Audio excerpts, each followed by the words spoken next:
Right, here we go with chapter 15. This one's pretty long and kind of difficult, so buckle up. So first thing we're going to do is come in after you drop down, come in this corner. And I'm going to do a clip. 1.5, 1.5, 1.5. Then push yourself out if you need to, and just void out. This skips the first puzzle, so as long as you can clip quickly, it's worth doing. And you're gonna have to do it a second time, so hopefully you're comfortable with it, or you can do the puzzle. I'll show it the next time through. I'll show a way to do that puzzle relatively quickly. So, I always come to the Stripe Planet first. I do them in a specific order. I do Stripe Planet, and then Square Hole Planet, and then Ghost Cubes. Because if you do Ghost Cubes last, it'll put you right next to the light beam that takes you to the altar planet. And then the other two are just a kind of a logical order for what's closest. So, kind of routes out the movement on the central planet to be as efficient as I think it can be. So come in here, and then go and immediately clip. Another one here where you don't have a good indicator of height, so you just have to look forward and then down a bit. I guess there's kind of a smudge on the wall here. You can kind of see it. And do 1.5, 1.5. And for some reason this one, it just clips through immediately a lot of the time for me. So I almost never need to draw a second triangle for this one. And then down here, at the top of this wall in the corner, draw a triangle like this. And then drop down to it. And then you can't see it, but there's a wall right here. You can walk right into it. For some reason it's solid. You have to walk off to the side. So you go in bounds. If you see this over here, there's like, outside the cylinder room, there's this big square. You can walk on it. See? So you can aim for anything over here, and you'll be fine. And then you can just walk in bounds like that. So it's really, really generous. So now build the triangles and climb up the wall to go to the top. One thing to be careful of here is, you see I've got all these triangles on top of one another. Kind of want to be kind of careful of that and occasionally put some gaps in, because there are foxes walking around, and when they touch your triangles, they'll destroy them. So if you're not necessarily going fast enough, it's possible that the triangles might get deleted out from under you. Yeah, you can see. Big chunk of them just got deleted there because they were all connected. And then we're going to come over here. You see these 4 blocks here. This dark one here with 3 light ones. And you want to stand directly in the middle. We'll build a triangle over them. And then stand right about where the middle is. Quick save if you aren't feeling too sure about it. And then you'll land right on the statue from there. And then just drop down. Get rid of all these triangles. And now we're going to do the cylinder clip. It's a really weird clip. Obviously a cylinder doesn't have a corner, so we need to make our own. So between this dark purple and the medium purple here, I'm going to make a nice tall wall here. Nice big. Okay, and then come into either side. I do this side. I don't think it matters which side you do. And then this line here along the wall where it's like purple and the kind of tan color above it, put it like slightly above it. And then go, it's okay, out this way away from the wall. You want 2 blocks. And then this way you just want it a little bit past 1. Like 1.25. And then what you're going to do is similar to a layer clip. You're going to put these 2 points basically right where the other ones are. And this one is closer to like where the line is. And you're going to be jiggling around a lot. You're almost never standing steady. So putting this just in the vicinity of that is good enough. And then quick save and quick load, and here we go. This is like the best that can happen, that you pop out of bounds immediately. Sometimes it'll put you out of bounds on the other side, and you just do the same thing. It's the exact same lineup, the exact same method. The thing is, when you do it from the other side, when you're doing it the second time, the game, since there's more triangles over here, it can't really push you over here because there's nowhere for you to go, so it's more likely to push you out back. So if you don't get it the first time, don't get too worried. It's easier the second time. And then you just back out and void out, and it'll send you back to the start. Okay, and so if you're like me and you need to do 2 triangles, then you can't delete that. So what you would do is clip through here. It's the exact same thing. 1.5, 1.5, 1.5. Right. But I said I was going to show off the other strat in case you don't want to do the clips, which is fair. So you need this cube. It's a pain, right? Because it follows your gravity, right? You just need to make a path up to the door, where the door is, and then you need to be close enough so that when you can crouch and go like this, and you'll be on this very narrow ledge here. So you need to be close enough to be able to get onto it like that. So grab the cube and come back up here and crouch, get on the ledge, and then throw the cube at the button. I'll be honest, it's been a long time since I've done this strat, so I don't remember the exact lineup for it. Just kind of throw it and hope for the best, and then just hold backwards the entire time, and the gate should slide open long enough for you to get through. Also, when you're on that ledge, you have to hold control. If you stand up, you fall off. Right, and then when you void out, this is where it puts you, right here. So, ta-da, we're out. So yeah, clipping is quite a bit faster, but if you can't or don't want to do the clipping, it's not a huge deal. Okay, so square holes. The way to find the hole we need to get to, keep that planet on your left. And then it's right here. Right. And then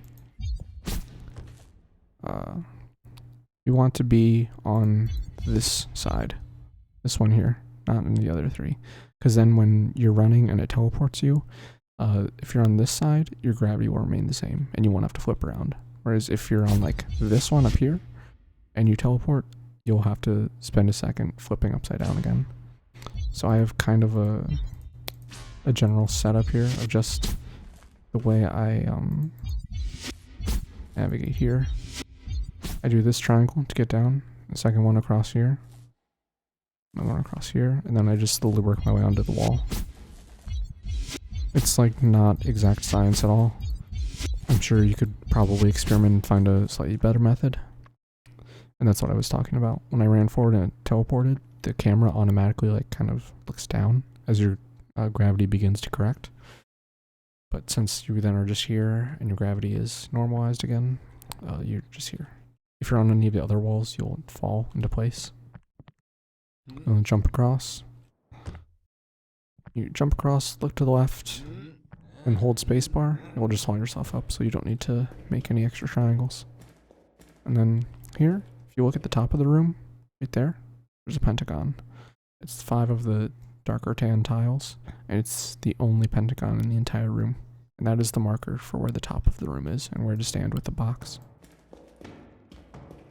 So take this. What I'm doing is throwing the box because holding the box makes you move slower. And so if you throw it ahead, then you can, sprint forward at full speed and grab it. But anything higher than like here, where you're next to the doorway, anything higher than that is kind of risky. And you might drop the box, so stop throwing it. And just line yourself up around the center of the pentagon. And just run down and grab it. Grab the statue. And then this is the exit that we're running at now.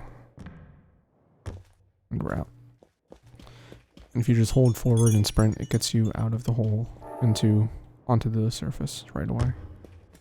Now we go over here to Ghost Cubes. Ghost Cubes is another one where there's kind of a lot of options for how exactly to move it. I'll show you the strat that I do. It's like a relatively safe and consistent one. But I will say, no matter what you do, I recommend lots and lots of quick saving. Because if you fall and void out, you start down on the bottom level. That's where you respawn. So make lots of quick saves so that you can go up. So the general strategy that I do is I make triangles get up like this, and we'll have 2 points like this, and then I'll bring the 3rd point down, after the cube goes by, because if I have it like this and the cube comes by, it deletes it. And then I crouch and carefully go on to the next one. And from here, I can do the same thing again. This time I have to be careful because there's a cube there. I have to be fast. The cycles line up such that I have just enough time to get through. And then basically one more time at this edge. And then we're on top. There's an autosave when you get to this level. There's an autosave. But still recommend to make quick saves on every level you stop at. Don't be careful about making quick saves when you're on triangles, because sometimes the gravity can get a little weird and it'll try and correct it and you'll fall anyway. It doesn't happen very often, but I have had that happen before, so just be careful. And then here, I always basically fall down here, just slow myself down so it's easier to grab. It is possible to just drop straight down and grab grab the statue as you fall without stopping, but it's fine. And then, like I said earlier, we do that one last because you fall and you're literally right next to the light beam to go to the final planet. And this is another puzzle that is absolutely required, similar to a laser hallway in chapter 14. Yeah. And luckily this one has another setup. It's not quite as clean. You're still going to need to practice on your own, but it's a pretty good setup to start with. So split Kami, what we're going to do on this like color tile here, next to this like dark purple Tetris piece, right in the middle, put a point there. Then on the wall, there's this kind of tan colored block here, above the upside down L, right there. And then over here, there's this kind of yellow tan color. It's part of this L shape. Put it there, and solidify that. And just make sure that the Kami are bouncing and hitting the wall somewhere around there. If you draw like this point is, if this one is too far to the left, then the Kami will bounce and like hit here, and you'll have to redraw it. So now over here, there are these two round squares. Go in the very middle of this line between them, and then in the middle of this wall, it's 3 blocks wide, so in the middle of the middle block, right along where it meets the purple. And then over here, there is this purple block at the top of the 3, right in the middle of that. And then you can look up and see that they are bouncing against the wall. That's right where you want them. Right? And so, if you're having problems, if it's like this, you'll see it'll like hit the pillar. You do not want it to hit the pillar. It's much, much harder to deal with them. So you can take a second and wait to see where they're bouncing to, and this is pretty much where you want it. And then I always come over to the other opposite side to climb up, because I just don't want to put any extra triangles in the way here and risk blocking it. So when you get to here, what I do is just make 2 points like this at a diagonal, the left one lower than the right one, then make another point way up high. And this is just relative to where the Kami are hitting. I don't have any like specific lineups on the wall itself. So this is kind of where you start having to just figure it out yourself. So from here, I can usually make one triangle that is like on the side there, and draw it out like this. And as you can see, it's hitting and immediately bouncing against this. So if I draw that out, then it's now bouncing that way. I can pull this corner in. Okay, now it's hitting the pillar. I can pull this one again. Should be like that. And then I would consider this good enough. So I can put one like that, and it's actually bouncing directly in. If it was still going past it, then I would just do another one like that, and that would be good enough to bounce it in. So once you have that lined up, and also make sure at least 4 have bounced in, so that it's totally activated, and just draw some triangles on the ground here. And from this column, I'm going to draw a very vertical line like that, then bounce them across like this. And this is, depending on how it's coming in, this can be a relatively easy reflection to get. If it takes some time to line up, then you'll need to bounce 4 into this one, and then get rid of the triangle you made here. So, delete that one, and then let 4 more bounce into this. because they both need to be active. And that's how we skip using the rotating thing. That is what you're supposed to do to split the path. Split the kami into 2 paths. And then that's it. Out of here. And the reason this is absolutely required is you can see it when it's up above it, is that there are yellow barriers on all sides. It's a solid cube surrounding the entire thing. Even in the floor, there is a yellow barrier in the floor that you can't even see. So we don't have a way to clip through it. I've spent several hours trying, and I've not found it yet, so that would be a pretty big skip if we got it, but unfortunately, we don't have it. But that's all for Chapter 15.